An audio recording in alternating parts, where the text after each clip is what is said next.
बिस्मिल्लाहिर्रहमानिर्रहीम। अस्सलाम वालेकुम दोस्तों, आज की हमारी वीडियो सल्तनत सल्जूक के अजीम सुल्तान मलिक शाह अव्वल के हालात ज़िंदगी और दौरे हुकूमत के बारे में है, जिसमें हम ये जानने की कोशिश करेंगे कि इनकी सल्जूकी सल्तनत की तरक्की और वसअत में क्या खिदमात थीं और इनकी वफात कब और कैसे हुई।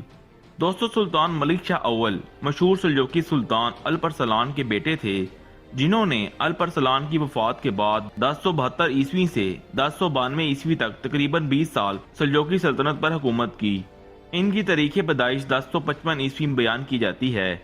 अगरचे अल्परसलान ने अपनी वफात से पहले ही इन्हें अपना जानशीन मुकर्रर कर दिया था, लेकिन मलिक शाह को तख्त हासिल करने के लिए अपने चचा की बगावत को कुचलना पड़ा।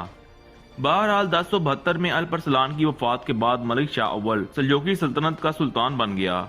इसके दौरे हुकूमत में सल्जूकी सल्तनत दुनिया के वसीओ और अरीज हिस्से पर फैल गई। मशरिक में इसकी सल्तनत की सरहदें अफगानिस्तान तक, मगरिब में एशियाई कोचक तक और जनूब में बिलादे शाम तक वसी हो गईं। अगर मलिक शाह की तारीख का मुतालिया किया जाए तो ये बात वाज़ेह होती है कि इसने अपने दौरे हुकूमत में अनगिन दुश्मनों का मुकाबला करते गुजारी, लेकिन वो जल्द ही अपनी सल्तनत में एक महफूज माहौल कायम करने में भी कामयाब हो गया। मलिक शाह के दौरे हुकूमत में ही इसके चचाजाद सुलेमान इब्ने कल्तमश ने 1077 ईस्वी में अनातोलिया में सलाजका रूम की बुनियाद रखी और इसे मरकजी सल्जूकी हुकूमत से अलग एक मातहत रियासत के तौर पर इसका निज़ाम संभाला। 1084 ईस्वी में सुल्तान मलिक शाह ने सुलेमान इब्ने कल्तमश की अनातोलिया में कायम सलाजका रूम को बाकायदा तस्लीम किया। मलिक शाह की वफात के बाद मरकजी सल्जूकी सल्तनत तो जल्द ही खत्म हो गई, लेकिन अनातोलिया में मौजूद सुलेमान इब्ने कल्तमश की कायम करदा सलाजका रूम की सल्तनत 1309 ईस्वी तक कायम रही।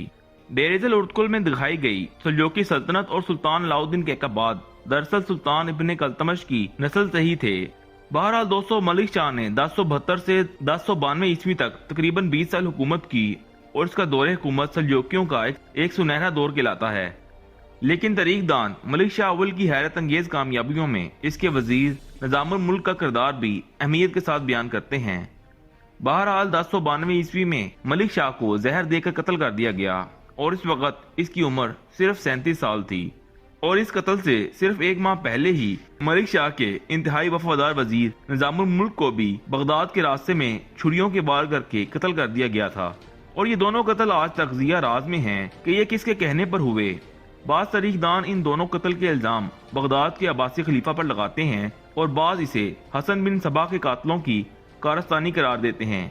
बहरहाल 1092 ईस्वी में मलिक शाह की शहादत के बाद सल्जूकी सल्तनत का जवाल शुरू हो गया और वो मुख्तलिफ हिस्सों में तकसीम होती चली गई।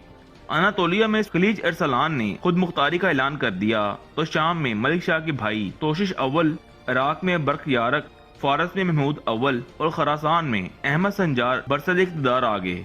सल्जूकियों के आपसी इख्तलाफात ही 1096 ईस्वी में पहली सलीबी जंग में सलीबियों की फतह का बाइस बने और वो बैतुल मुक़द्दस पर काबिज हो गए।